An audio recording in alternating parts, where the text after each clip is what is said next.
everybody, as we get rolling. Autumn Wheaton, I like it. Long intro this morning. Jason and I were having I had to go get my coffee. I had to go get my coffee. Are you one of those coffee type guys, Jason? Not really, but probably could be. It's back when I was doing car sales, they tried to turn me into coffee. Oh, and, yeah? What did you do car sales? Oh, you know how it is. You know, it is what it is. Did you have the hard bargaining techniques? No, I didn't. But I had the nice, hey, genuine, how you doing? Let's get you through this technique. And I sold a lot of cars. Yeah. I'll tell you what. It was good. We had to buy a car. There we are, by the way. Hey. Oh, yeah, there we are. We had to buy a car last year, and I mean, I can't. I can already hear the frustration. I wish. I told the guy. I told the guy this, that I was buying a car from.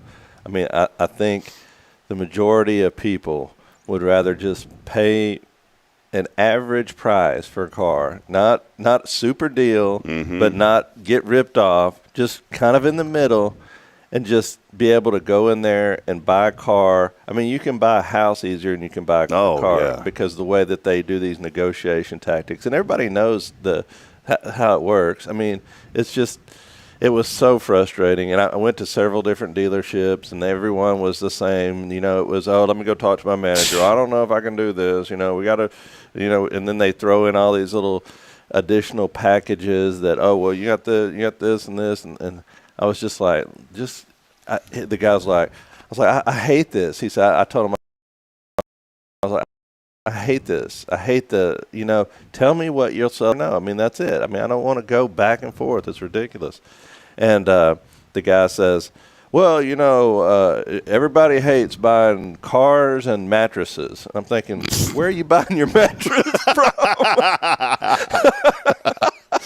Was that part of his technique? I guess. I mean, he hadn't bought a mattress in a while. But goodness. Last time I went to Sam's, I didn't have to bargain with the guy over a mattress. Sounds like hogwash, what my dad would say. It's a bunch of hogwash. What is hogwash, by the way? You're an ag guy. What is that, just the leftover water after you wash a hog? I guess it is. The nastiness of whatever it is. Oh, well, no, I did. I sold cars for a hot minute. I did really, really well. I can imagine. I'm going to throw it out there. I did well.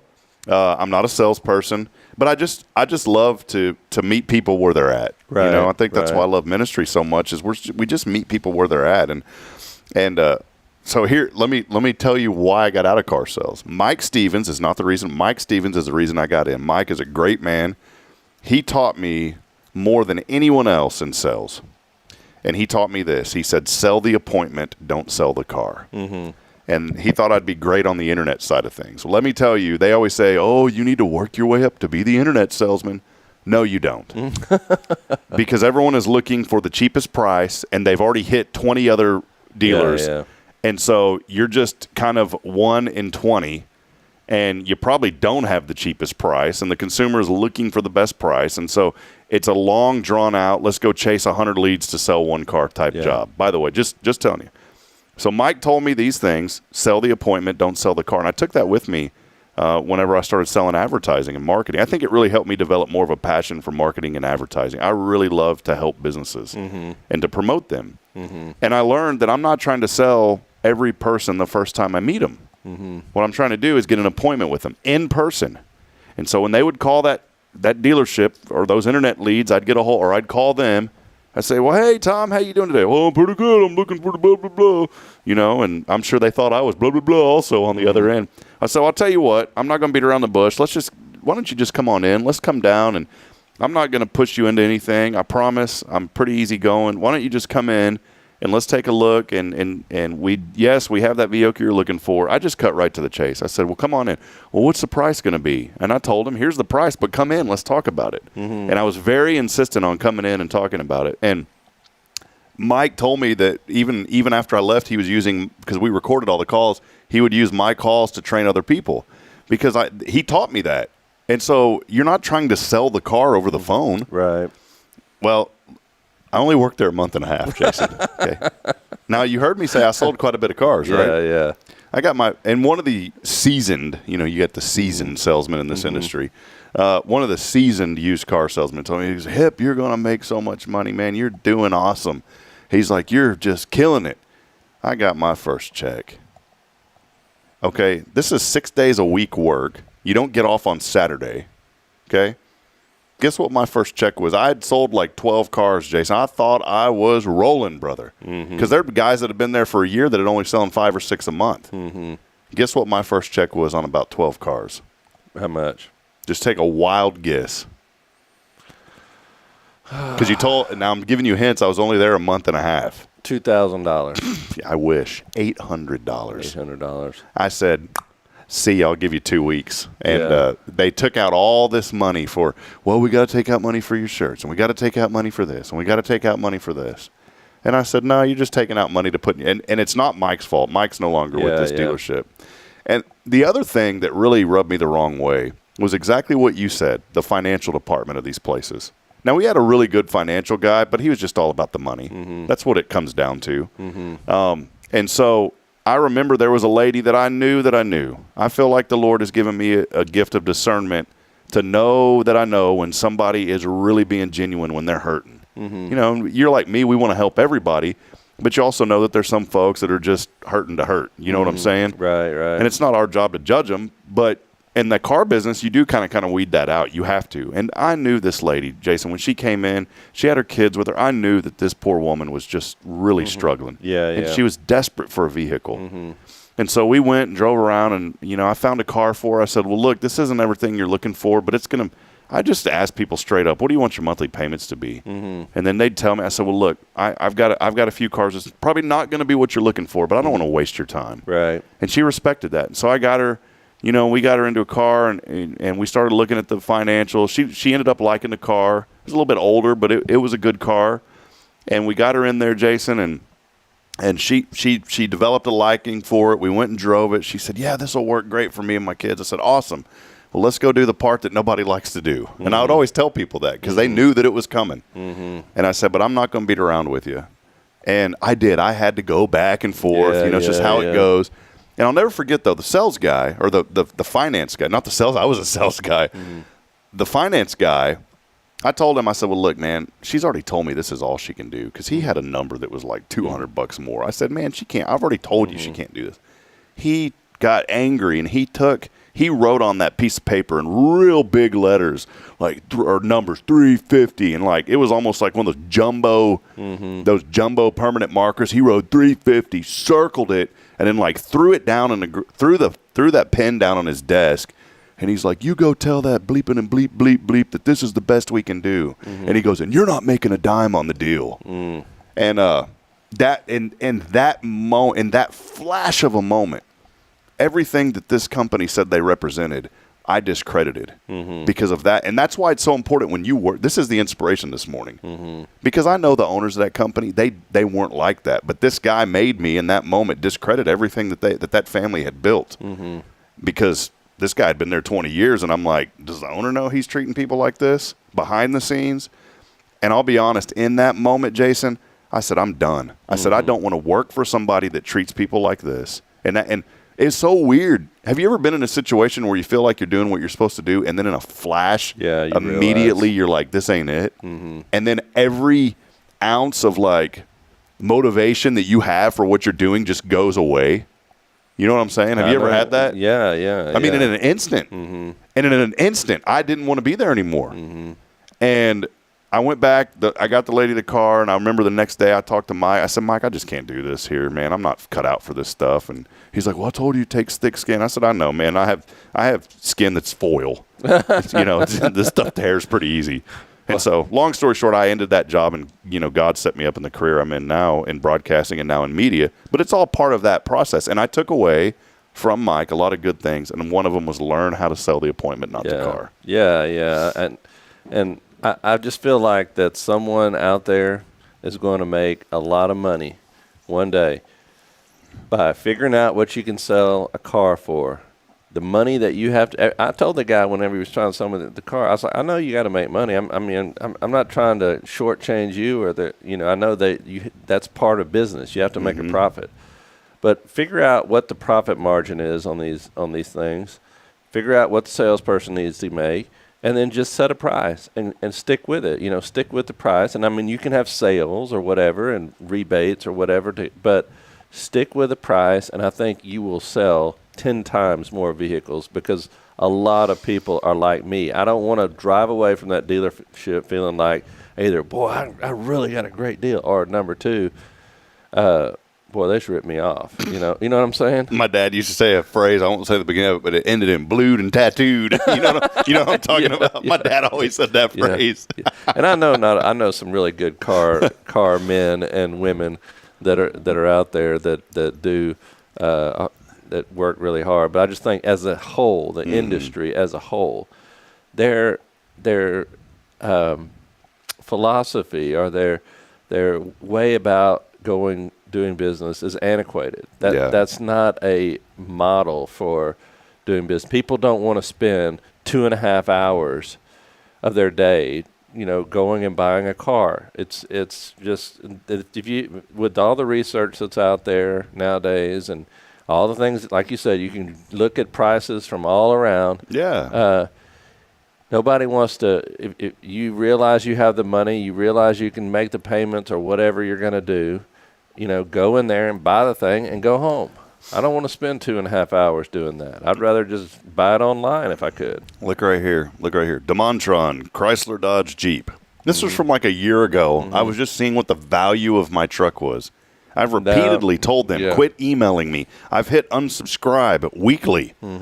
And they still get me. Yeah, that's all you're doing. When you hit unsubscribe, all you're doing is saying, send me more. Yeah, Google needs to fix that. That's a Google thing that, it says, oh, they're interested more. We're getting a response. This is not a bot. This is actually a human on the other end of the line. Hit them even harder. and one of the worst phrases that I've heard, and people in the professional sales world are going to disagree with me on this, and that's okay. I'm a consumer. One of the other theories that are sketchy. This segment's called pseudoscience. Yeah, pseudoscience. This segment's called sketchy theories. Okay, sketchy theories. There's another sketchy theory in sales that we're taught as salespeople to say that no doesn't mean no. It means not right now. That is completely false. If you're coming to my house to sell me a new septic tank and I don't need one and I tell you no, that doesn't mean no, not right now. That means no, get off my property. I don't need a septic tank. Yeah, right. You know what I'm saying? Yeah.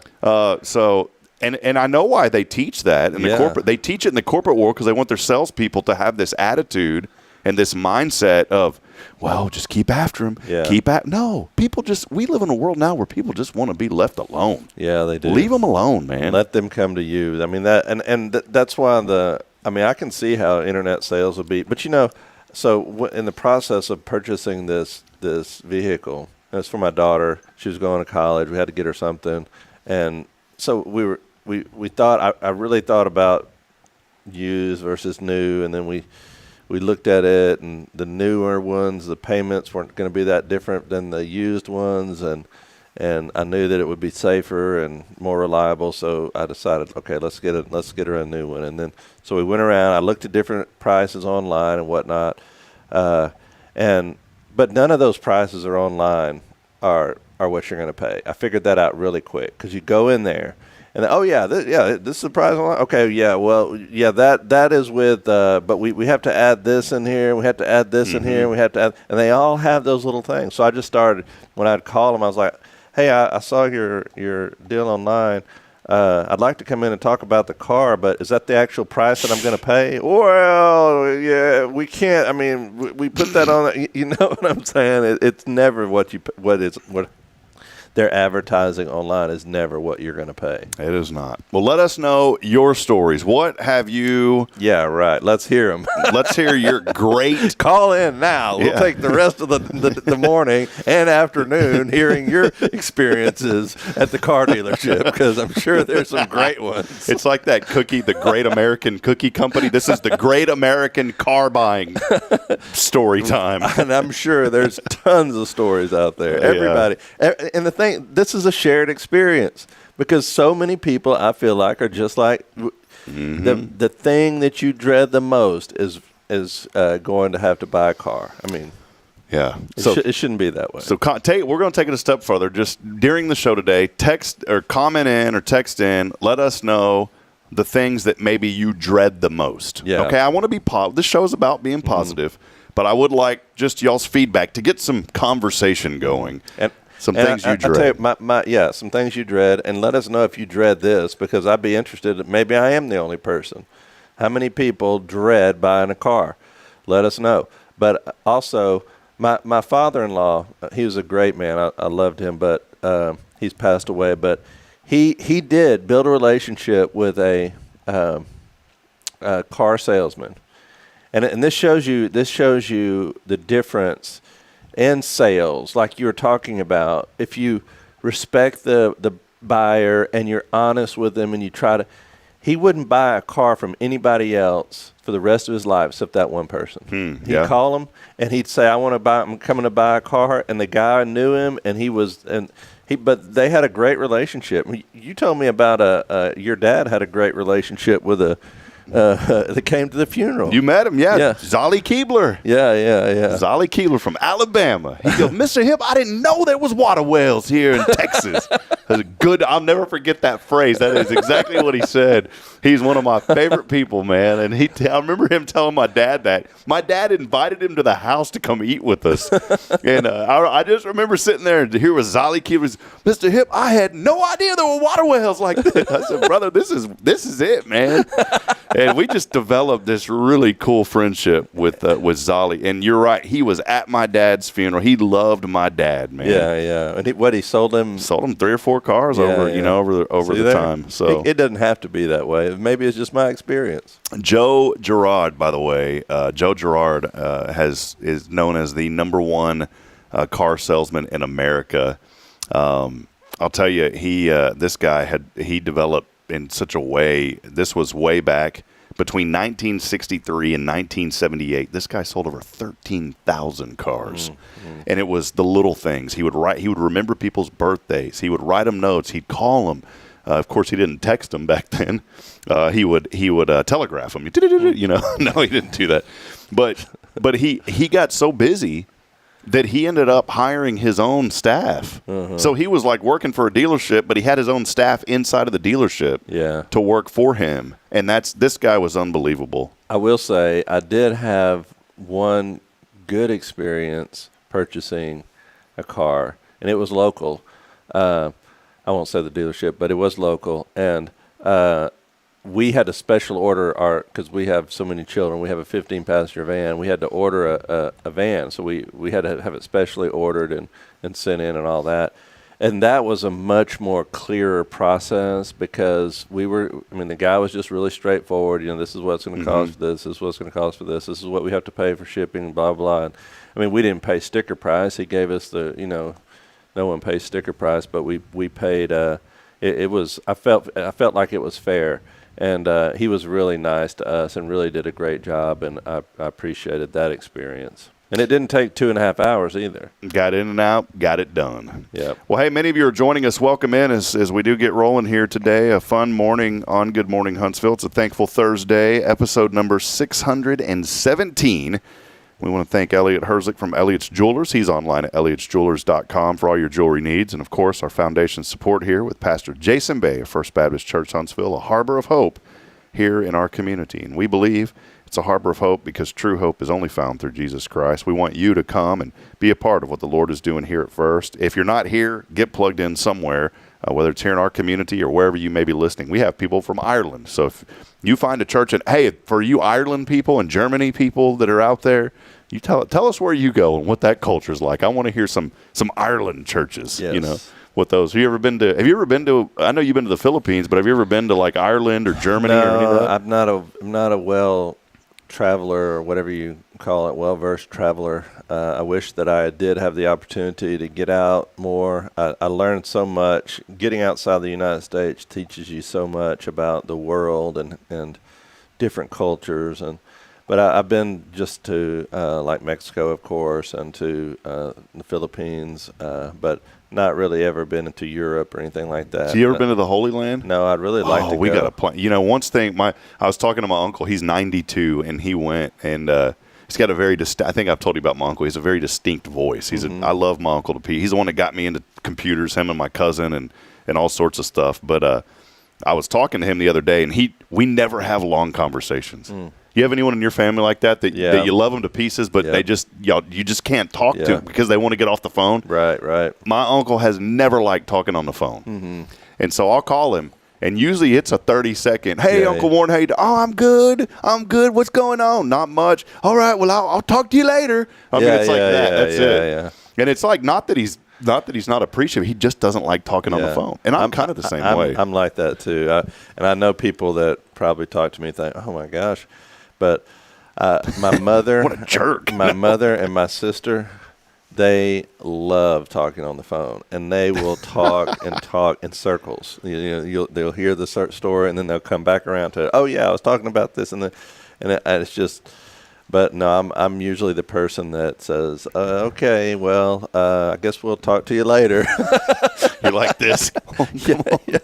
I do the same. And the point is. Yeah. No, I get on the phone and talk a little bit, but there's something. We'll take a break here in a moment. We've got a friend that should be joining us, and we'll announce that here in a minute. But I wanted to mention this. I love getting on the phone and reconnecting with people that I hadn't talked to in a while, though. I do like doing that. And I think I was sharing with you a while back, as I was driving, just this random guy popped into my head, and I ended up having a great conversation with him. His name's Ron Patton, and one of my customers from when I had Click. And the other day, another name popped into my head, and I got on the phone and called. And it's just so neat to reconnect with some of these people I hadn't talked to in 15 years, and they were surprised to get a call from me. But a lot of times when I'm out driving, and sometimes I'm driving for a long time, especially doing these broadcasts for New Waverly, I like to get on the phone, just kill time and talk to people. But it is important. My uncle, it was funny, though, because, he's getting up in age. He's having a harder time taking care of himself, still stubborn as all get out. He will refuse to hardly let anybody help him. He finally gave up his driver's license. A few years ago, he would drive and walk around inside HEB because they didn't really have a rec center down in Pearsall or anything. So he'd go to HEB and walk around. Praise God he did, because he ended up having a heart attack. And if he would have been walking somewhere else, nobody would have got to him. They got to him quick. He's okay. He's fine. But I mentioned all this because I called him the other day, and we had a conversation, Jason. I was like, whoa, this is awesome. And he started telling me, I just asked him, hey, have you ever been to the Holy Land? And he started telling me all about when he went back in the 70s. And then he goes, but I wouldn't go now. You better, no, don't be going now. He was telling me there's too much going on. And he told me stories about how they used to go to Mexico and build houses with the church that he was involved with. But then he was telling, but don't go now. It's like, well, where am I going to go then? Yeah, right. But there's one thing that he said that he never says. My dad's side of the family, it's nothing bad. I love them to pieces. But the word love was never shared. And I don't mean that in a negative way. They just didn't say it. My dad was real open with always saying, hey, I love you. I love you. And so he instilled that into me. I say it to people here in town. I'll give somebody, hey, man, I love you, man. Jim Beam and I say it to each other, hey, love you, brother. Jim's the same way. He'll tell you that. And I love that. My dad taught me that. And it's important to share that with people. Absolutely. Especially men. There's nothing wrong. Men cringe when they hear that word for some reason. Men, tell your kids you love them. It made such a huge difference in my life because the way my dad told me that. And so and I always tell my Uncle Warren this. I say, Uncle, I love you. He'll go, okay, bye. That's how he always is. You know what I'm saying? I'm going to tell you something. I had to call my mom. This Saturday, I called my uncle to check on him. And we were driving back. We went to a little fall festival down in Spring, Bridget and I and the kids. And on the way back, I called my uncle. And I talked to him. I forget what I called him for. Oh, I was asking him about how my grandma and for some reason, I had this random thought because we went to a pumpkin patch. And I thought, that's like an old school pumpkin patch. It's not even a patch. They just, Right. So someone had told me that my grandma and grandpa had met in like a pumpkin patch. And it sounded super cool and old school. So I called my uncle to confirm this. It just randomly popped into my head. And he's like, no, they didn't meet no pumpkin patch. He's like, they met the watermelon patch or something like that. And so we ended up talking about this.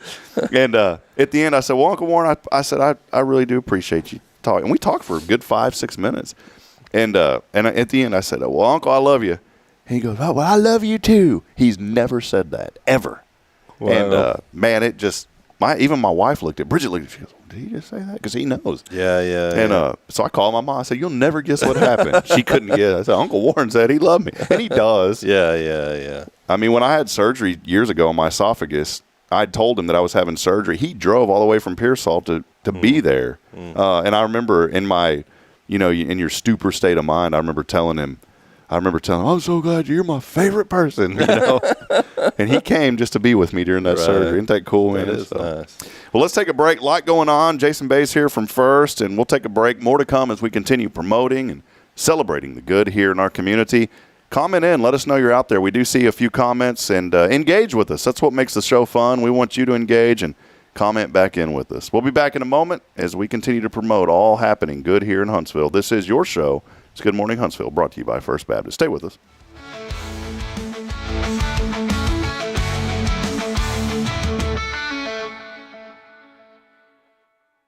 Hey friends, this is Rob Hipp, and I'm here to talk about a true expert in the real estate world. Let me introduce you to my good friend, Terry Coleman of the Coleman Realty Group. With 33 years in the business, I've dedicated my life to making your real estate dreams come true. Specializing in residential properties, I serve Walker and Montgomery counties, from Spring to Trinity and areas all around. They call her your next door agent, and here's why. I'm not just here to help you find a home or lease a property. I'm here to build lifelong relationships. Whether it's residential or commercial, farm or ranch listings, there's something for everyone. Now you might wonder, what sets Terry apart from other real estate agents? Well, it's simple. She goes above and beyond for her clients, like the time she surprised a family from California with a fully decorated Christmas tree and gifts when they returned from closing. You shouldn't have to compromise on the joys of home during life-changing moments. So, if you're ready to make your real estate dreams come true, here's what you need to do. Visit my website at myrealtorterry.com and let's make those dreams a reality. That's Terry Coleman, your expert in all things real estate. I'm Terry Coleman, your next door agent, and I can't wait to help you open the door to your new life. Since 2010, the Oak Ridge Disciple House has helped men break free from addiction, not with quick fixes, but lasting change through Jesus Christ. They've celebrated 167 graduates at Oak Ridge and 138 more at Interfaith with an 80% success rate. That's compared to just 5% in most works. And now, celebrating 15 years, they're building their third house in Tennessee and just launched a women's program, Restoration Ranch in Texas. It's all for God's glory. And here's the heart of it. They never turn anyone away for lack of money. In fact, 95% of families receive scholarships. As one person put it, don't talk about it, be about it. Every penny counts. Donate today at oakridgedisciplehouse.com and help change a life forever. The Oak Ridge Disciple House. Online at oakridgedisciplehouse.com. Real recovery, real hope.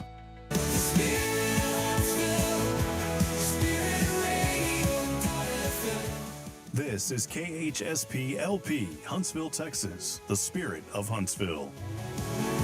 This is Jason Bay, the pastor at First Baptist Church, Huntsville, and you're listening to Spirit Radio, the spirit of Huntsville. Spirit Radio.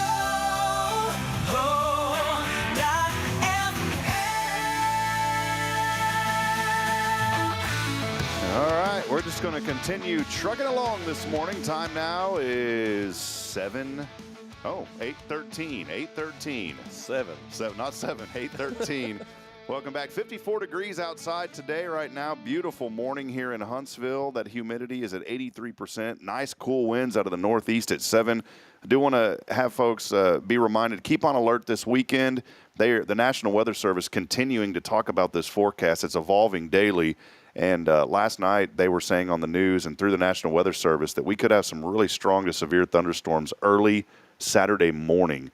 Heavy winds. They said they may not even rule. They said they couldn't rule out a tornado or two. Also, they said that this could be some pretty severe weather on Saturday morning. So just be alert. 100% chance of rain on Saturday, and we just want you to be safe. And that's why we were mentioning that and talking about it.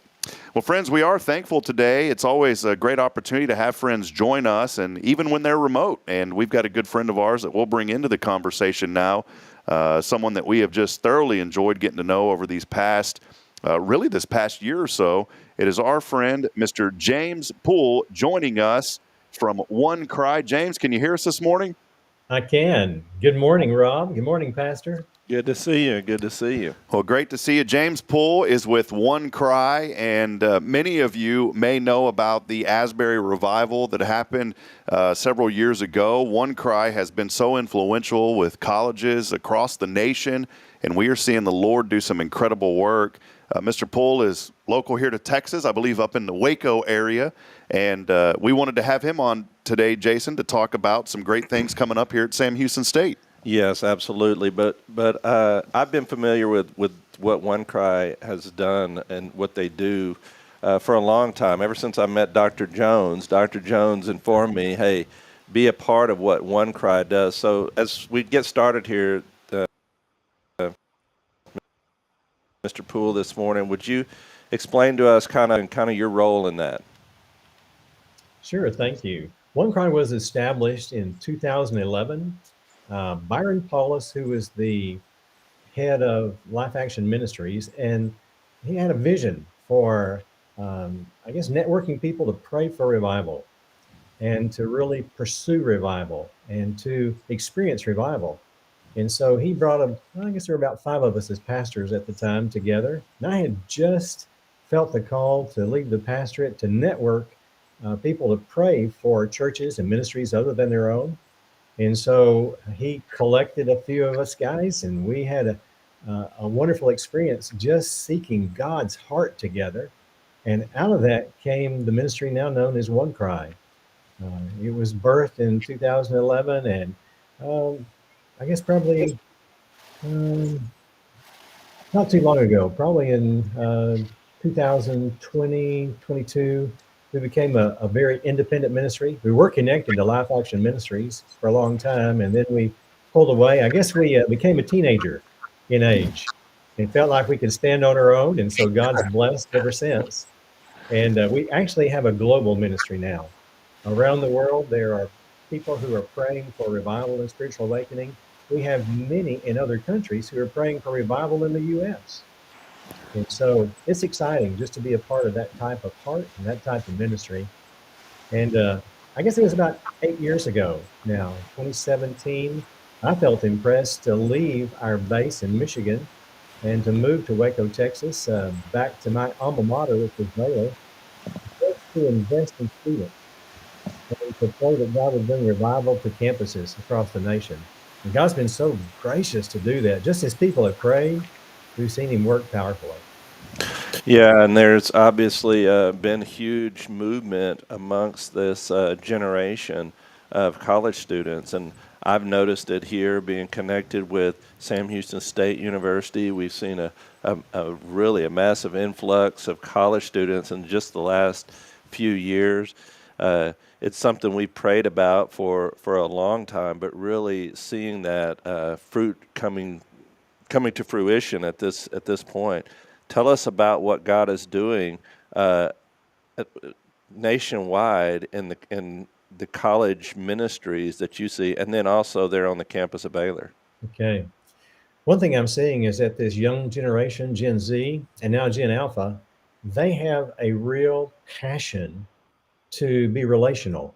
And I think this perhaps came out of COVID. You know, God can cause all things to work together for good. And I think one thing he's done, even through COVID, is that he's created this generation of young adults who are passionate to know the Lord in relationship with him. They're passionate to have a relationship with others. And it is a very bold, a very dynamic generation that they love to worship. They love Jesus. They love to be in relationship evangelistically. They love to make connections to help people meet Jesus. And so this is an unusual time. I haven't seen anything like this since the Jesus movement. And I'm an old guy, and I was blessed to be at Baylor University 50 years ago during the Jesus movement.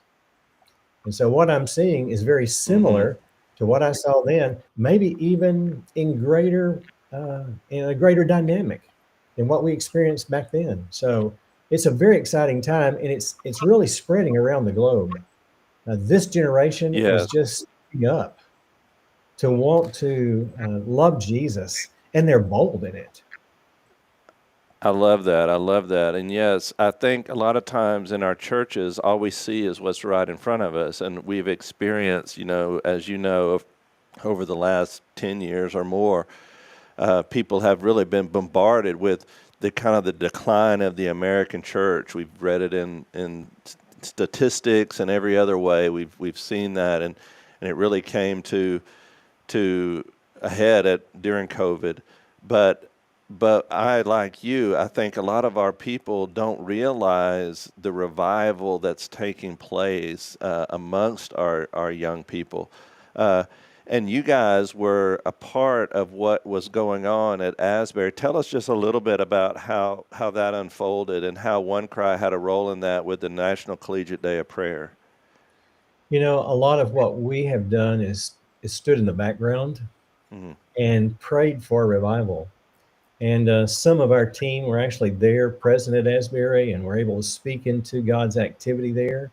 We actually had Baylor students, which I work with, who went to Asbury and prayed, went through the commitment that you had to make, even to be on stage, somewhere on stage, and shared even during that time.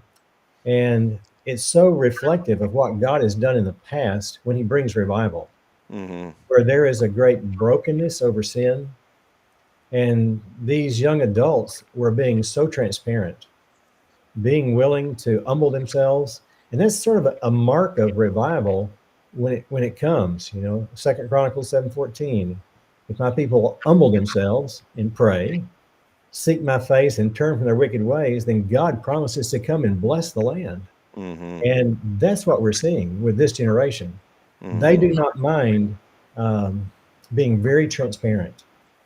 And so all over, we've seen people be very humble. We've seen it at Baylor, where students have confessed sin publicly.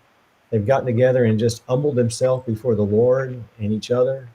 And God blesses that. Amen.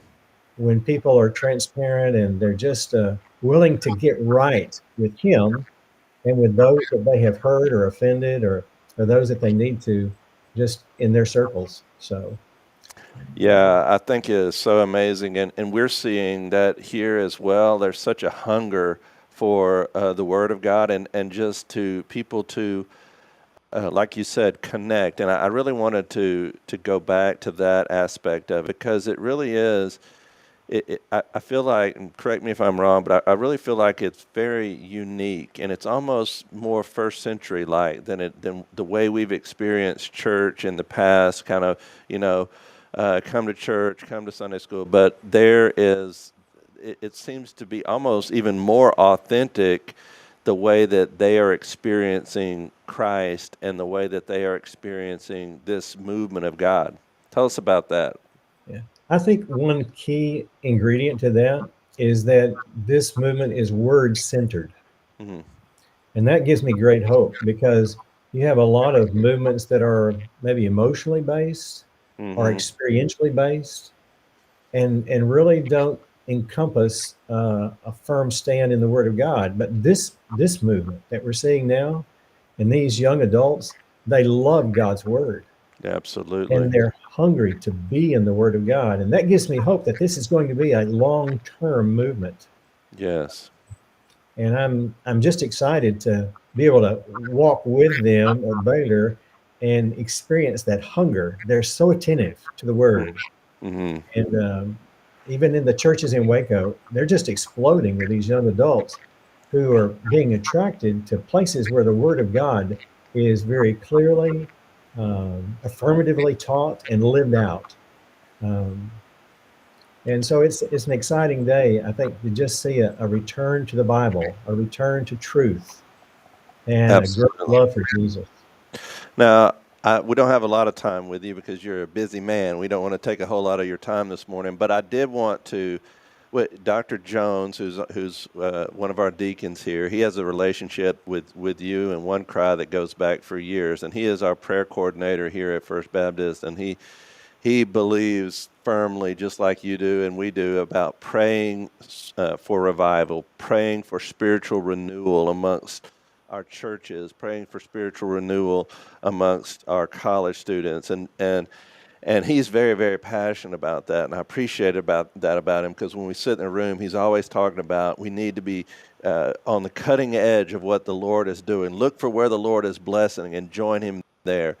And so he had this, we knew that God was blessing what was going on in Waco and at Baylor. And then we also know what's going on here at Sam Houston. The BSM is packed.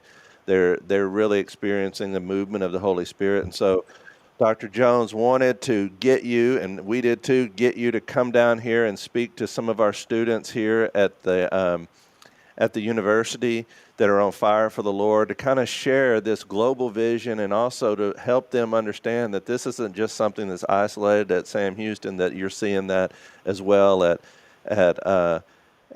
Baylor, and also some evangelistic techniques that you guys have seen as effective. Tell us, you're coming down next Tuesday. You'll be down here on the campus at Baylor, and it'll be at 7 o'clock. And we want to encourage all of our college students that are listening, or all those that are associated with churches, to let their college ministries know that he is going to be down here at 7 o'clock on the campus at Baylor.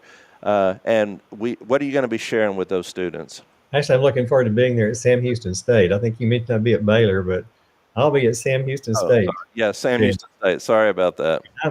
First of all, I want to just praise the Lord for Dr. Jones. Yes. Somebody his age, with the passion he has, I just am so grateful to see that. And it means a lot, I know, to me. It's bound to mean a lot to Huntsville and to the churches there, because he wants to see God move powerfully there. And I am looking forward to coming and being among you and just sharing from God's word. There's some basic principles that we need to understand that just go hand in hand when it comes to seeing revival take place. And, you know, you can't get away from the importance of prayer. Every great movement of God has been birthed in or out of prayer. And with a generation now who does not mind being on their faces before God. I'm just excited about that kind of heart. And so we'll be looking into the scripture to understand some of those prayer principles and how they then connect with evangelism. You know, prayer and evangelism are like two sides of the same coin.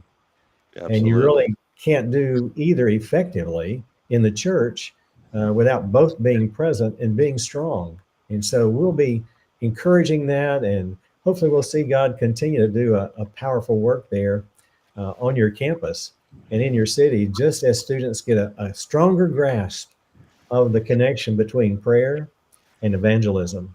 Absolutely. And humility undergirds it all. And relationship undergirds it all. The kind of evangelism we're seeing is different than what the church has known in the past. It's not just, here, let's take a tract and go knock on a door. Yeah. Students today are wanting to build relationships. So they go out establishing relationships with the intent of loving people into the kingdom of God. Isn't that the way Jesus did it? Exactly. So I'm excited about being among you and just meeting some of your students and some of your leaders, and trusting that God's going to accomplish a really great work going forward. I've already begun to initiate getting people across the nation to pray for you. Awesome. I love it. That's great, James. You've become such a great friend to this community, and we're so thankful again for that relationship that Dr. Jones has brought upon y'all two together, and now a friend of Huntsville. You had mentioned, we'll ask just another couple of questions. I know that you got to go. I just wanted to mention to you, you know, I always hear that phrase, oh, there's no hope for the generation. I've mentioned it on this show. That is a phrase that I just do not like, because we are seeing tremendous hope all across the globe for our young people especially. My question to you is, and you kind of already answered it in a way, you know, maybe there's somebody watching this morning. We have a lot of friends that aren't connected to the college. We have a lot of friends that are actually watching this show from other communities, but they can still be involved in an event like this through prayer. Maybe briefly just talk about, you know, the power of prayer and how it does make a real difference in these type of situations, especially with our youth. It makes a huge difference, Rob. Being here in Waco, I know about 8 years ago when we came, it's as if God began to just draw people here who had a passion for revival. And I realized once I arrived here that there had been a group of pastors who had been praying for years that God would bring revival to Waco, Texas. And those pastors were faithful. They met every week, rain or shine. They were there on their faces, crying out to God for revival. It was a interracial group, interdenominational group, but they all had the same passion to see God move in revival. And I believe that's one reason why we're seeing God move in communities now, is because that there are faithful pastors, there are faithful church members who for years have been crying out to God that revival would come to their communities. And so Absolutely. I just trust that even those around you in Huntsville, in that area, uh, can truly have a fresh passion to just cry out to God that He'll move in ways that are not the norm. Mm-hmm. There Mm-hmm. will be a revival in Gen Z. And you know, you mentioned that we also often dog Gen Z. And you know, that generation, they're either extremely lost and radical in their lostness, or Mm-hmm. they're extremely saved Mm-hmm. and radical in their salvation. And so that's why we have all these news reports about turmoil and clashes with Yeah. police and cities in turmoil. And you know, the same thing was going on back in the Jesus movement. Um, you know, it's so crazy to see the similarities. But what those who were so lost did got the church and the nation really hungry to Yeah. experience Jesus in a new way, who changes things. He changes our culture. He changes communities. And so there's great hope in Christ when we I love that. I love that. I wish in the scripture, I wish that you were either hot or cold, and that's what we're seeing here we are. in this generation. Hey, I wanted to, before you go, I wanted you to let people know. Now, I was so thankful years ago whenever Dr. Jones turned me on to OneCry and what the mission is, but not only that, how people can get connected with OneCry, because it is a nonprofit organization, and I love the mission that it's just seeking people to get together and pray for spiritual renewal. And you guys send out a newsletter every month and emails to people that can give them specific prayer points. Tell us a little bit about that and how our people here can connect with OneCry to be a prayer partner going forward. If people have a heart for revival, we would love for them to connect. And we would love to be able to provide resources to help them even pray better into this new movement of God. They can go to simply onecry.com online, www.onecry.com, or just onecry.com, and see our homepage and be able to sign up to receive prayer calendars, different types of resources. And we would be so appreciative if you would just join this movement of really crying out to God for revival. We also love to send out stories of how God's moving here in the United States as well as around the world. And you know, the fame of revival spreads the flame of revival.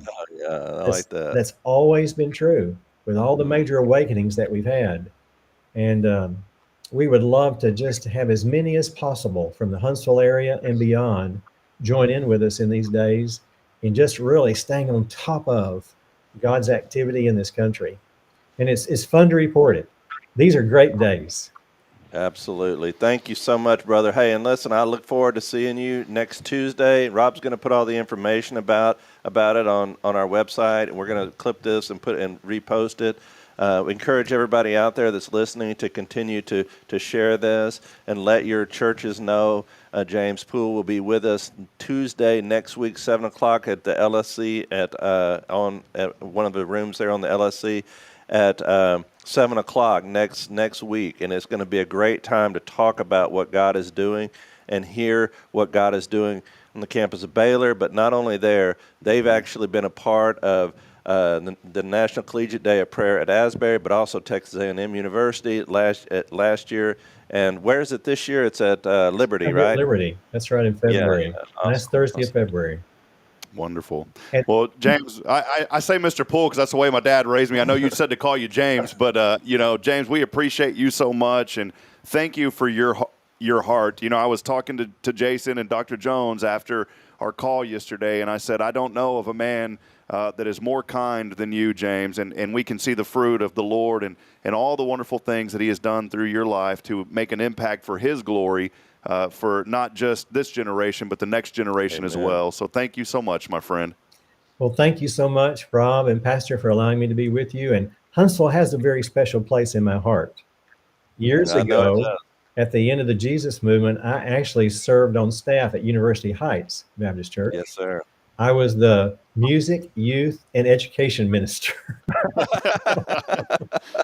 All in one. Yes, sir. And I grew to have a fond affection for your community. And it's exciting to be able to go back there. I actually got married while I was there. As a young man. So that was the home, our first home for my wife and I.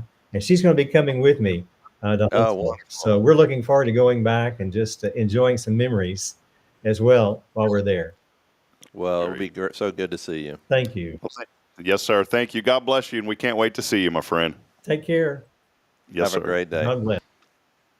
I'll tell you, Miss James is one of the nicest guys that you could ever meet, and you can see, Jason, the heart of what the Lord has put in his heart and how he continues to use him in so many mighty ways. And, for folks that are listening, this event taking place next week, there may be other churches out there in our community or even throughout the county. We want you to come and be a part of this, to get involved for the college ministries, to empower these. It's going to be an evangelistic training to learn. And so, there's organizations that may be watching this saying, well, we already do our thing. Well, come and be a part. Let's unite together and watch this is when revival starts, is when people come together, Jason. I love what he said. The fame of revival spreads the flame of revival. Think about that. But because what I'm interested, not only to hear him talk about the techniques, but like I said, we get such an isolated view of what's happening just in our church or just in our small group or just in our college ministry, that we lose sight of what's happening globally or, across the nation.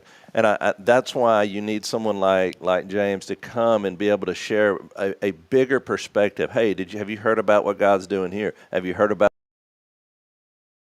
here? And when you put all those stories together, what you realize is they're just one campus. It's a nationwide movement amongst these young people. And like I said, we've had 30 or more college students be in our services on Sunday, and it's been a wonderful thing to see. There's just been an influx of these college students coming, and not just coming, joining the church, but also saying, how can we serve? How can we find a place to be a part?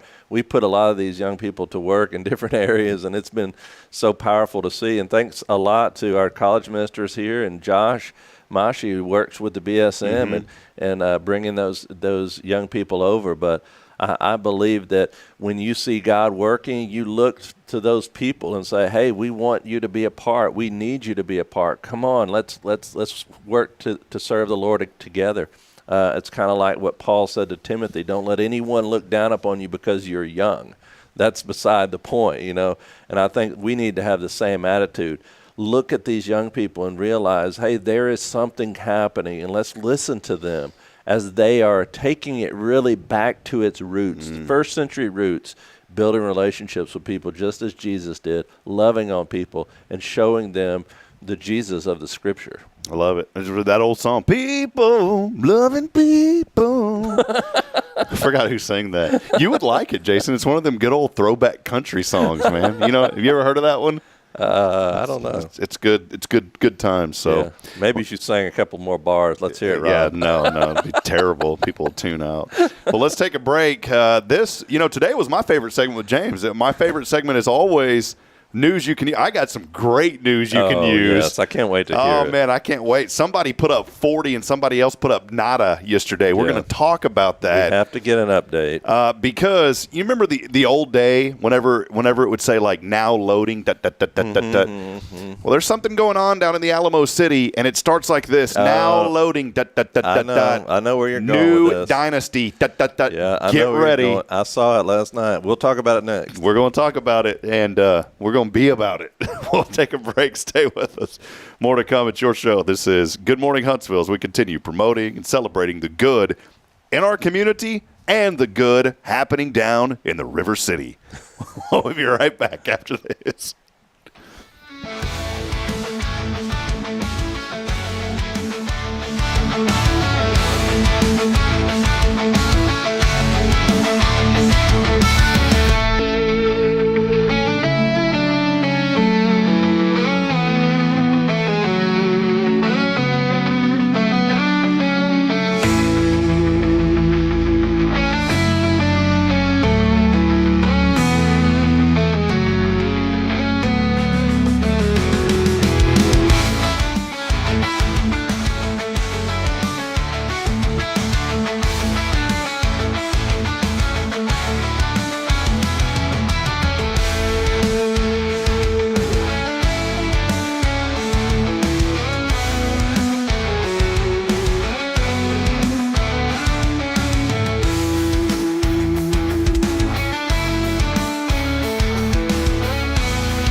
Since 2010, the Oak Ridge Disciple House has helped men break free from addiction, not with quick fixes, but lasting change through Jesus Christ. They've celebrated 167 graduates at Oak Ridge and 138 more at Interfaith with an 80% success rate. That's compared to just 5% in most secular programs. The fact is, Jesus works. And now, celebrating 15 years, they're building their third house in Tennessee and just launched a women's program, Restoration Ranch in Texas. It's all for God's glory. And here's the heart of it. They never turn anyone away for lack of money. In fact, 95% of families receive scholarships. As one person put it, don't talk about it, be about it. Every penny counts. Donate today at oakridgedisciplehouse.com and help change a life forever. The Oak Ridge Disciple House. Online at oakridgedisciplehouse.com. Real recovery, real hope.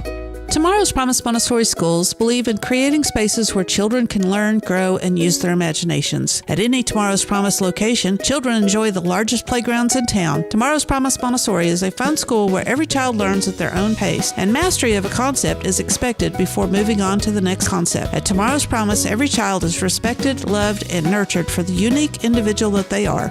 Tomorrow's Promise Academy on Veterans Memorial now open. Visit tomorrowspromise.info for more information. Education you can trust. This is Guardian Defense in Huntsville, Texas, a trusted family-owned and operated gun store and range in the heart of East Texas. Guardian Defense is your one-stop destination for Texas LTC, NRA basic pistol and rifle courses, pistol refresher training, as well as a wide selection of quality firearms and ammunition. At Guardian Defense, empowerment is within reach through their Texas DPS-approved license to carry classes. Certified instructors will guide you through every facet of firearm safety, conflict resolution, and the pertinent legal aspects. Book now to become proficient and responsible in handling a firearm with complete confidence. For the eager learners, the fundamentals of pistol and rifle usage await discovery in their comprehensive 8-hour NRA basic courses. You're invited to connect with Guardian Defense on Facebook and Instagram, or give them a call at 936-293-0364. You can also visit them online at guardiandefensellc.com. Guardian Defense, your reliable partner in mastering firearm safety and acquiring quality firearms in the heart of Texas.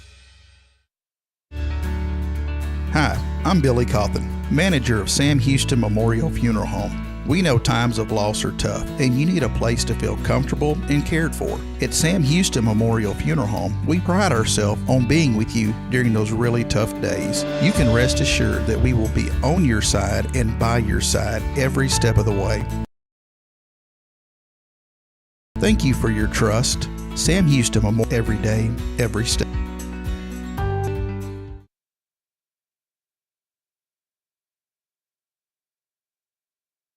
This is Kay Boning with Tomorrow's Promise Montessori Schools, and you're listening to Spirit Radio. The Spirit of Huntsville, spiritradio.fm.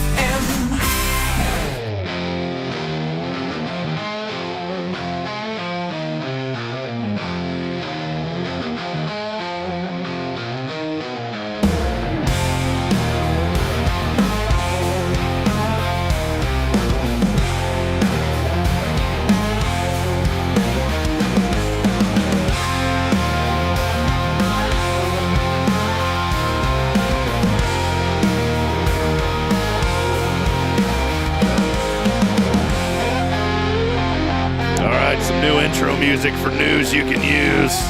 Jason Bay, First Baptist Church, here today with news you can use live from Studio 1229J. The filming of 11 Days is commencing soon. Does that mean it's over? Starting, I think that means. What is it? Coming soon. What is coming soon to a theater, big time theater near you. It means that the free breakfast is almost over. Thank you to the production company. But now it is time for news you can use with Jason Bay. And boy, have we got something to talk about when you're ready, Jason. Here you go. All right, here we go. Thanks, Rob, for that beautiful introduction. We do have some news you can use, and we'll start this morning where you want to start, Rob, which is on the sports page. The NBA tipped off this week. Wednesday was the official tip-off of the NBA season, and I know Rob's a big NBA fan. The first tip-off game was the Rockets versus Oklahoma City. That was a very entertaining game. It came down to the wire, 2 overtimes. Both teams played very well, very entertaining game. I watched that one with my son, and KD fouled out in the second overtime, and the Rockets came up a little bit short. But the game that you want to talk about, Rob, is the game that occurred last night with my Dallas Mavericks and your San Antonio Spurs. And Dallas Mavericks were unveiling their newest toy, which is Cooper Flagg, which is the rookie. I think he's 19 years old. He really should be still in college. And he's out of Duke. And good kid, by the way. Yeah, first-round pick. Very, very good kid. And they started him as – and I don't know if you watched the game, but Charles Barkley was giving him a hard time about playing him at point guard the whole game. And it did seem pretty ridiculous. Not that he can't handle the ball, but when he's handling the ball, he was distributing the ball when really what Charles Barkley was saying is he probably should have been the one shooting the ball, not just handling the ball. But anyway, the story of the night wasn't the Mavericks. The story of the night was the San Antonio Spurs. And I watched the first half. I fell asleep during the second half. And I want to tell you, Rob, I was very impressed with Wemby, which is, they said on the broadcast that he's actually grown even taller over the summer. He's put on muscle. He looks very, very athletic. Before, when he first came into the league, he looked a little bit awkward. Even though he was a great ball handler, he looked awkward. Not last night. It was impressive to see the way that he handled the ball and the way that he put up 40 points. So I know that this is your moment to shine and to rub it in, so I'm turning it over to you, Rob. Well, it is a great day to be in Huntsville, Texas. I'll start by saying that. None of y'all care about the San Antonio Spurs, but I do. Yes. And it is my favorite team of all time, even before when they were losing, okay? I have to give you the quick background on this. Whenever I say quick, Jason's like, yeah, here we go. This ain't going to be quick. It's all right. The background goes back to my great-grandmother's house when I was 8 years old. Do you remember the UHF, VHF TVs with the control knobs on the top and the bottom? And then that little tuner in the middle of those knobs that you had to tune it? Yep, and you had to hold your mouth just right and move the antenna around. The very first thing that I ever remember watching on my great-grandmother's little tiny TV was the same. And there was something that drew me into that team. And I'll tell you who it was. It was David Robinson. And I said, man, that is a good guy. I remember as a kid saying, that's a great guy. He was a great guy. There's no doubting that. I remember watching him. That team was horrible. I got into the Spurs. Then my uncle would later really put the weight of what it means to be a fan, a real fan, on me, as he would live in San Antonio, live there, still does. And I would watch. I'd go spend the summers with him. He would put on Bill Schoening, the great Bill Schoening, who this was his first year in 25 years not calling a game. He retired from the Spurs. He would sync up Bill Schoening, WAI, with the TV broadcast, and I remember watching. And this was in '99, the NBA Finals, when everybody said it's an asterisk for the Spurs when they won there at Madison Square Garden, the NBA lockout season. Remember that? Yes, I do. And the Spurs had defeated the New York Knicks. That was also part of the Memorial Day miracle where Sean Elliott hit a miraculous three to carry the Spurs to victory and eventually win the NBA championship. And I developed even more of a liking for this team. Well, fast forward, of course, Tim Duncan's there. They start winning. You have the Twin Towers. Then they bring in the Big Three. When Robinson retired, they bring on Tony Parker. They bring on nobody does the voodoo like you do, Manu Ginobili. That was they began this dynasty. Although they never won back-to-back. They won in 99, 03, 05, 07, and then again in 13. Well, there has been this law with the San Antonio Spurs. At one time, the most winningest franchise of all teams in sports. There's been a law. COVID kind of put a damper on a lot of things. It kind of took the steam out of me as a fan. But that steam started to reignite again when they picked up a young man by the name of Victor Wembanyama, known as Wemby. This young man, they said, is going to be one of the greatest ever. And I doubted it, I will admit. I did after the first. I said, well, I don't know. He's good, but I don't know if he's that good. I've seen so many lanky NBA players that were super tall, super thin, and were super riddled with injuries that never really amounted to the potential that they proclaimed. Well, this young man in his third year, as you were talking about, he's bulked up. He's grown another inch or two, now close to 7'6", 7'5". Let's put bulked up into perspective, Rob. Well, stretched in bulk. We're talking about a twig going from, a twig to a little bit of... to a fig. Yeah. It's a twig Newton to a fig Newton. It's got a little extra bulk on him. We're not talking about the second coming of Dwayne Johnson here. Yeah. Well, let me start with this. Preseason doesn't really tell you much most of the time. This preseason tells a whole lot. The Spurs go 5-0 in preseason play. Wemby almost averages a double-double in nearly every game. That means you got at least, 20? Is it 10 points or 20? At least 10, right? No, 10. Yeah, 10. Double figures. Yeah, 10 in points, 10 in rebounds, 10 in assists. That's a quadruple double if you get all four, which is very rare. Triple double's rare, but a double double, 2 in each category. The Spurs go on to win every preseason game. Jason, they did not win any preseason game with less than 112 points. They averaged probably near 120 points. I mean, I'm looking at it. I'm just doing math in my head. They had to have averaged at least 120 points a game. 119 to 88, 112 to 107, 134 to 130, 128 to 108, and 133 to 104. The one thing that stands out in the preseason, though, their defense isn't that great. But they won those games. But last night, those Spurs were on fire. 125 to 92. 125 to 92. Wemby had 40 points. He looked like a player that was not 7'5". He looked like a Tony Parker out there on the he looked like a just this unbelievable 7'6" tower. Definitely. That could handle the ball like none I've ever seen. Drop back threes. Spurs are back, baby, and the dynasty is loading. Get ready, Jason. That's all I wanted to say. 40 points, 15 rebounds, 3 blocks.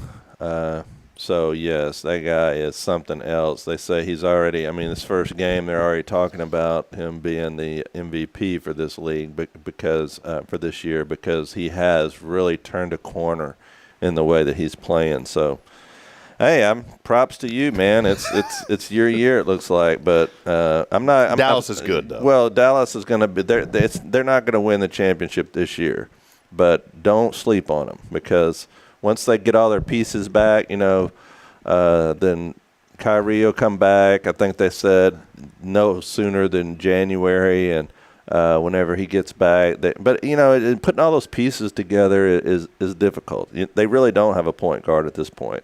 I wanted to just to publicly say something. See, Jason and I we have a good friendship, but we may have a little bit of clash on the basketball side of things.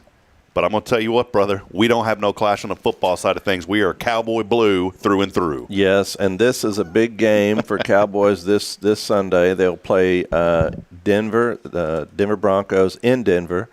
And this will be a really testing point. A lot of people are saying it could be the turning point for the rest of the season because they believe that if after last game, they won 44-22, and the offense has been number one in the league. Of course, the defense has been last, but right at the bottom.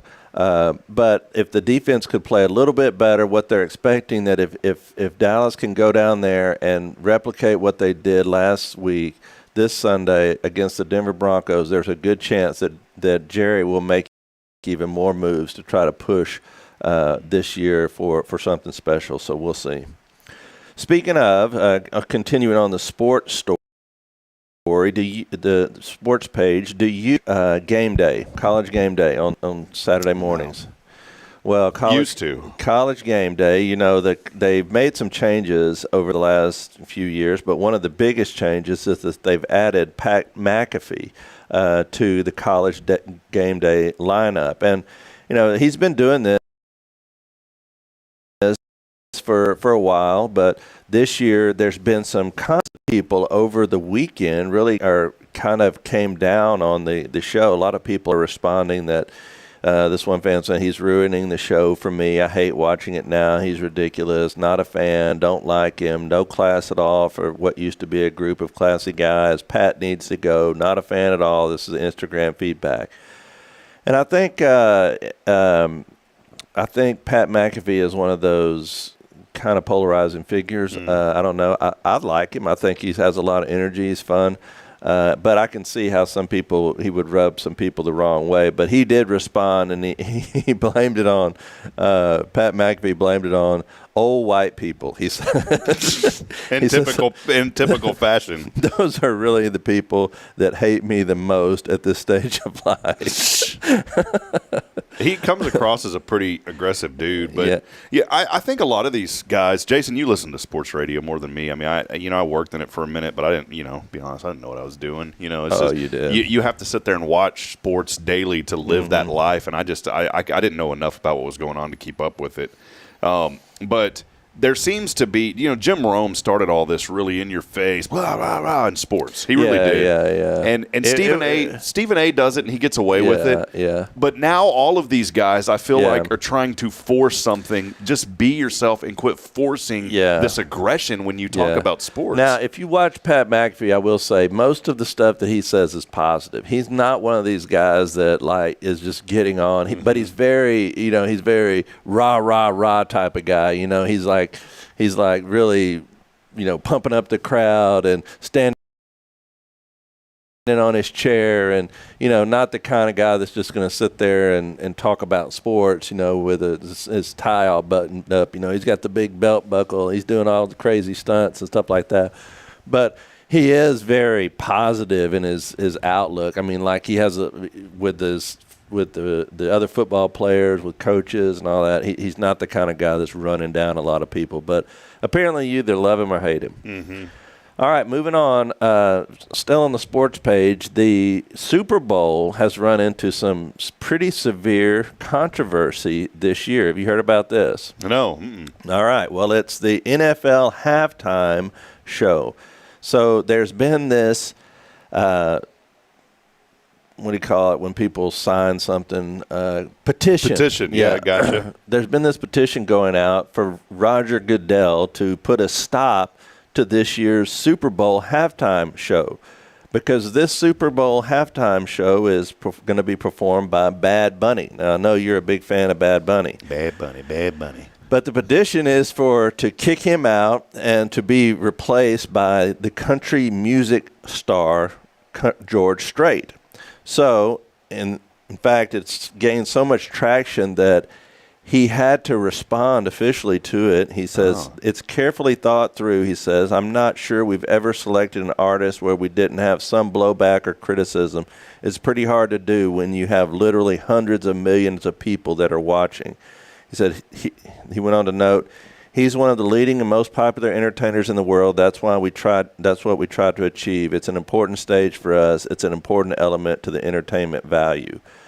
But he's not American. He's Puerto Rican, and a lot of his music is in Spanish.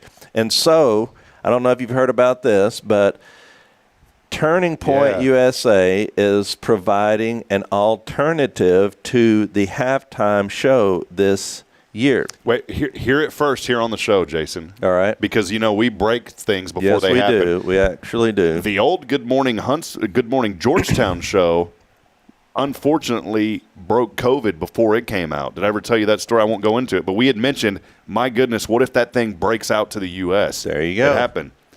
Sorry that we said that. Here is something really important. You've heard it first here on the show. The Turning Point USA halftime show will have more viewers than the NFL halftime show. I guarantee it. It will have more viewers. Advertisers are going to be asking for their money back. They're going to be disappointed. Yep.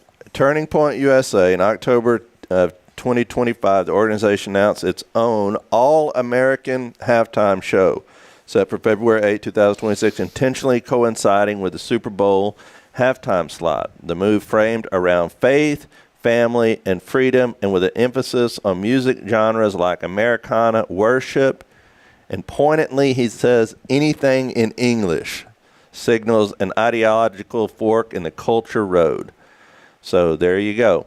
If you don't want to watch Bad Bunny, turn to Turning Point USA. And the only thing, I agree with you that it's gonna wind up drawing more fans. They probably won't report that, but I don't know exactly how you'll be able to tune in. I don't know if a network is going to cover it. I bet somebody will pick it up. They're going to have to. But I know that it will be streamed as well for sure.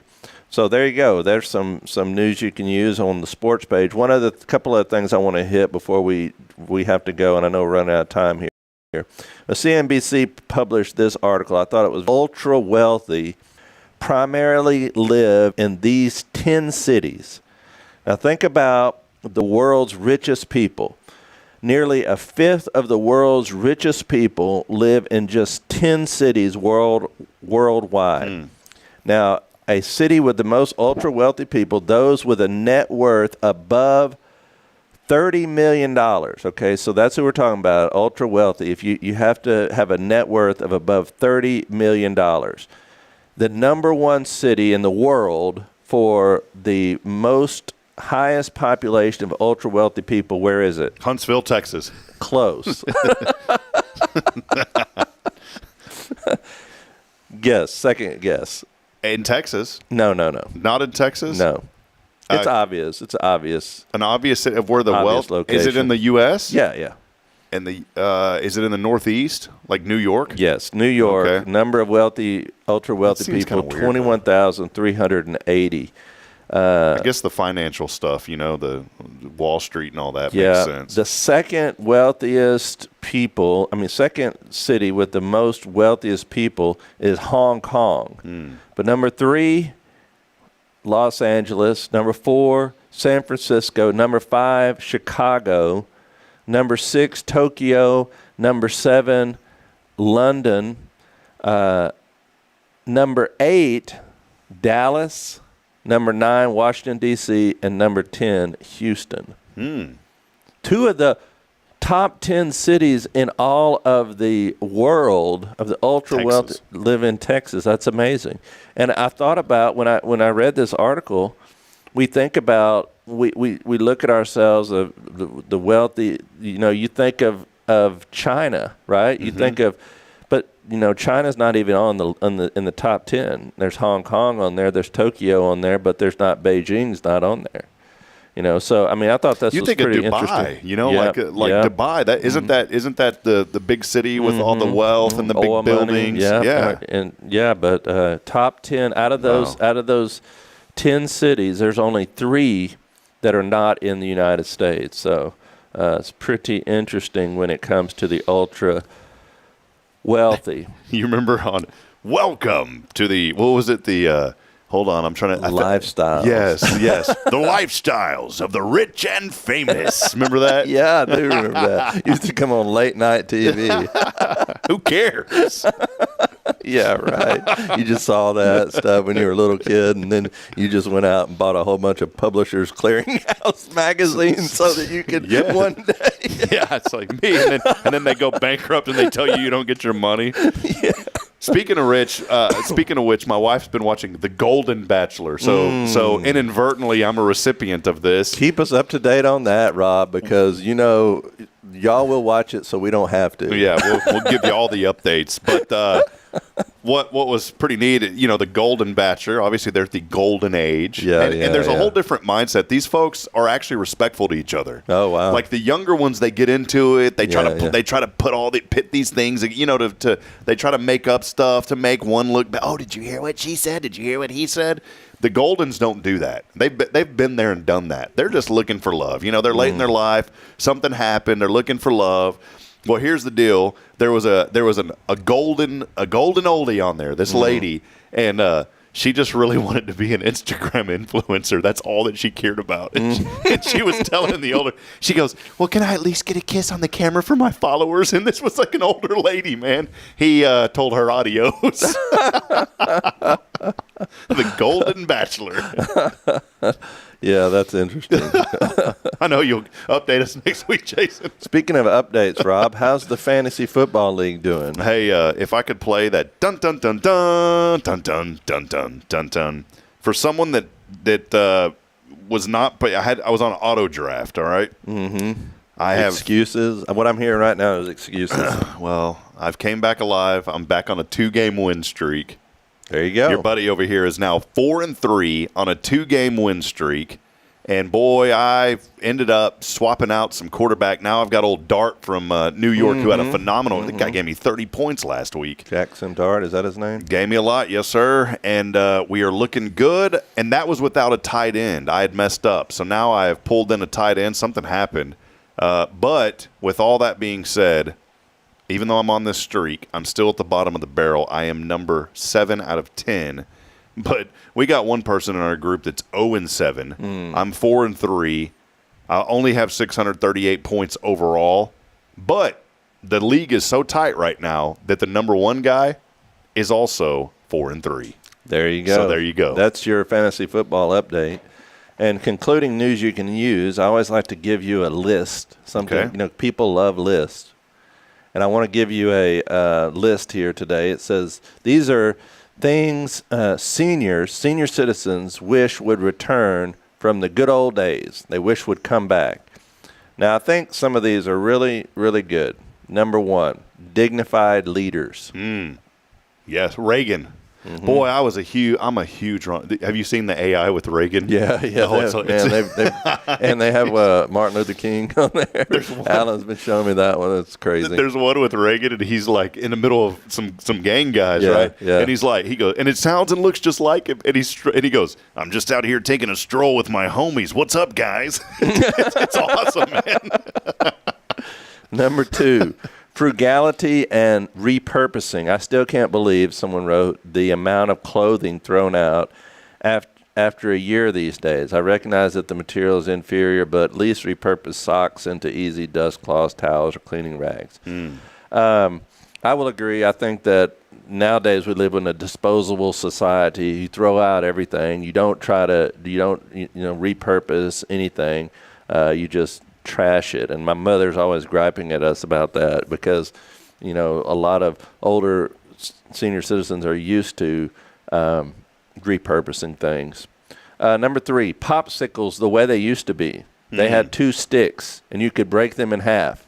They had flavors you could recognize, like orange, grape, root beer. The ones you see today are all red, white, and blue, or whatever. Let's get back to the basics.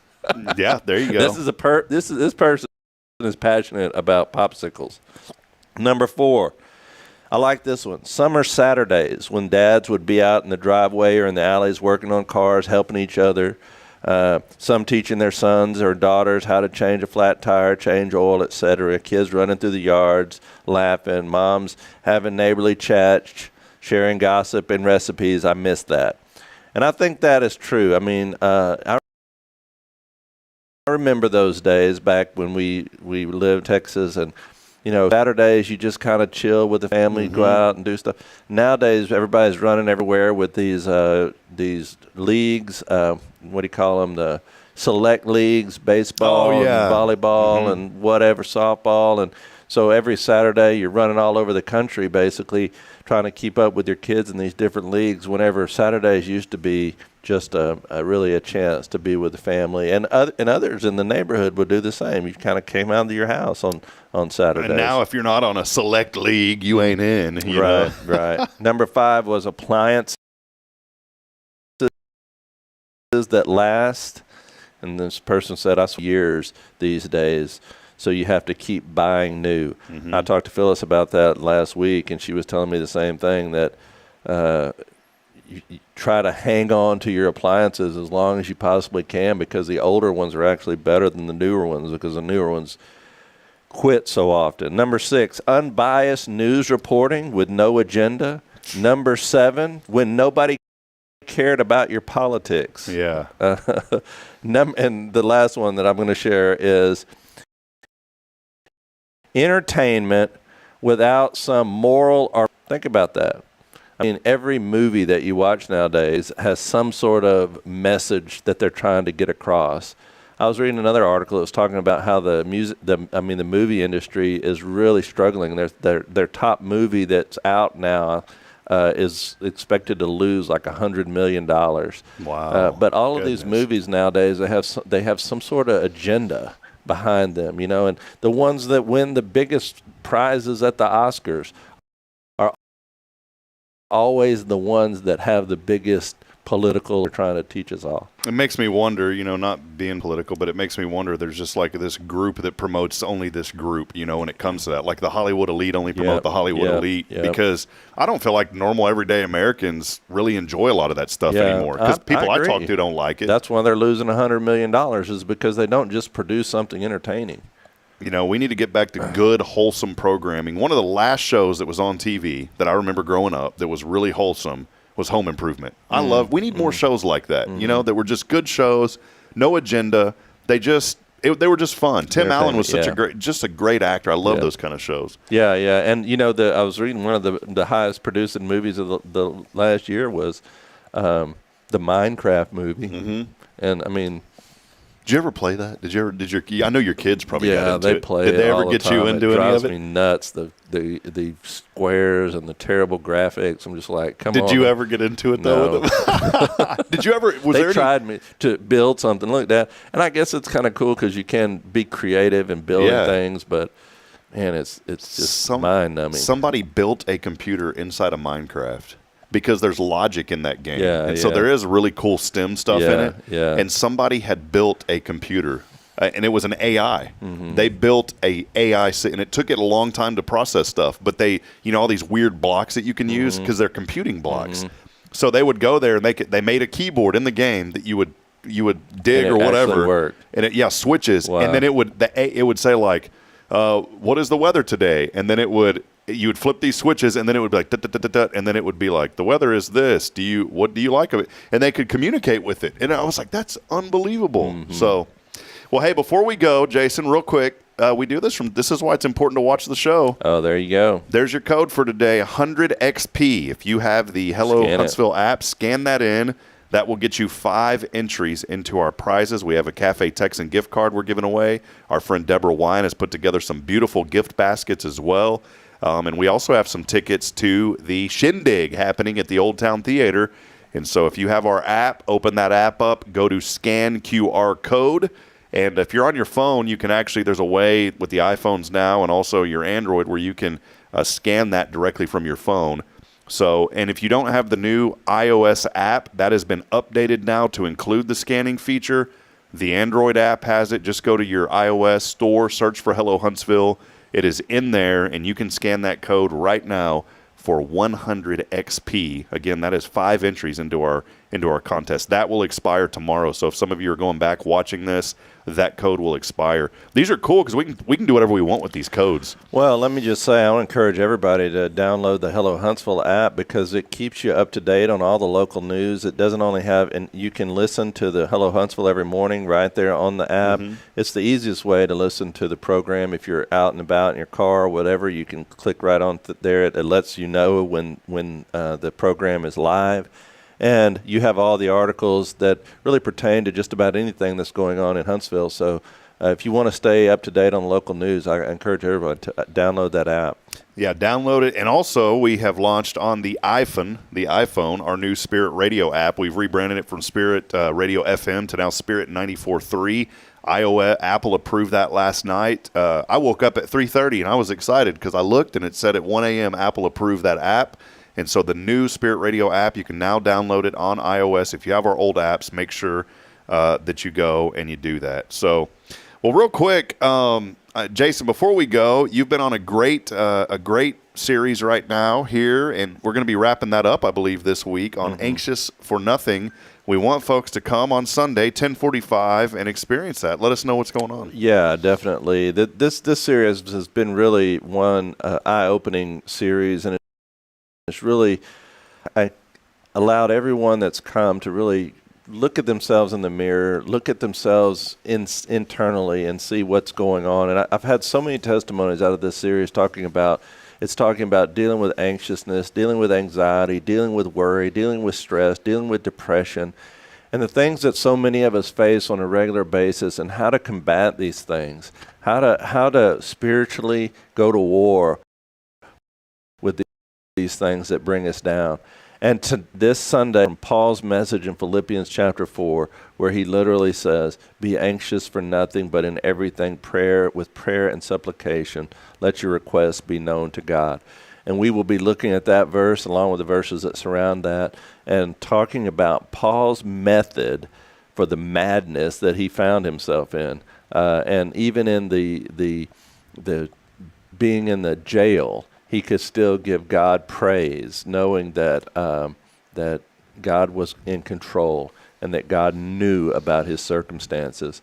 And that's what I want to encourage people today, is to know that God is bigger than your circumstances, and encourage you to come and be a part of our services here at First Baptist at 10:45 on Sunday. I promise you, God will bless you, and you'll hear something in the message, in the Word, that will transform your life. Yeah, come and be a part. We'd love to have you, and we're so thankful for each and every one of you. Wednesday Night Life is wrapping up. One final thing is we want folks to come, whether you're here at First or not. Come this Wednesday, 5:30 to 7:30 at our Family Life Center across from the church. It is our annual fall festival. This is going to be great. I believe it's going to be the biggest one and the best one yet.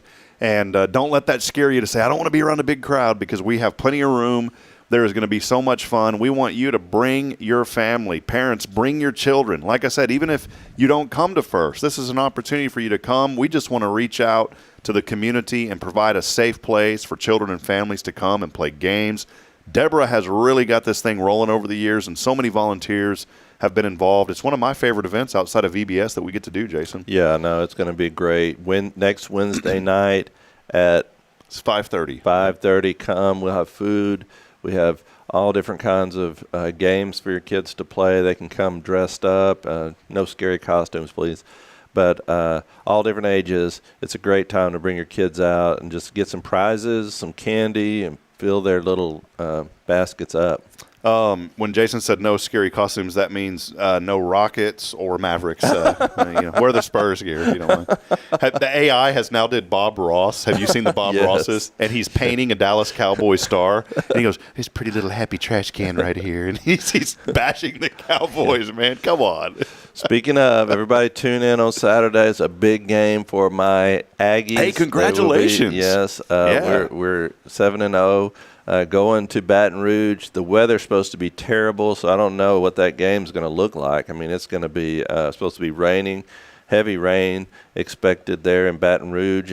But yeah, LSU and the Aggies this Saturday night. So let's all pull together, and hopefully the Aggies can go 8-0. We did have one comment, by the way, on what people dread before we go, Jason. Okay. Autumn Wheaton, our great friend, said this: I dread trying to find a new doctor and a new dentist. Had to do both recently. I dread having to deal automated things on the phone. Please, please, please just give me a human. I think that's very good. And she brings up another good point. A point is that dealing with insurance about anything, dreadful. Yeah, be careful. I had Blue Cross Blue Shield apparently call me from a 936 number, which I thought was sketchy to begin with. Mm-hmm. And they said that they needed to schedule an appointment to come into my home for an annual physical. And I said, why don't I just go to my regular doctor? And they were saying, well, sir, we really want you to be healthy. And it sounded extremely legitimate, but I said, I'm not interested. Why would you call me to schedule this whenever I could go to my regular doctor? She was saying, oh, it's free. We'll come into your home. What's your address? And I said, I'm not interested. Well, let's go ahead and get this going. What's your They were very pushy about it. Yeah. So be careful of that kind. It may have been legit. There's all kind of scams out there. Well, hey, we want to lift you up. Be reminded today of all the great things happening here in our community. There are some events, and I'll wrap up with this. If you go to our app, a lot going on here in Huntsville this weekend. As we mentioned, fall festivals are getting started all over Huntsville. And tonight, really cool, Bearcat Madness. You have an opportunity tonight to come out and meet both the men's and women's basketball team there at Johnson Coliseum. They're going to have an ice maker, a ninja slushy machine. Wow, that's going to be pretty cool, Jason. Karaoke. They're going to do digital photos. They're going to have they're giving away all this stuff. They're giving away a toaster oven. You need a toaster oven? I sure do. Scholarship shots, free T-shirts. Come and be a part of Coliseum. I believe we'll get underway at 7 p.m. So all right. A lot going on here in Huntsville. Well, that'll wrap it up as I end every show reminding you this morning that we're not strong enough alone to make it on our own. We need each other. So please provide a word of encouragement, lend a hand of support, I promise that somebody out there this morning needs you. Until then, we'll see you tomorrow. Billy Cawthon, Sam Houston Memorial Funeral Home. We'll wrap it up with that. Good morning, Huntsville, and God bless. Jason, thanks for hanging out. We'll see you. See you.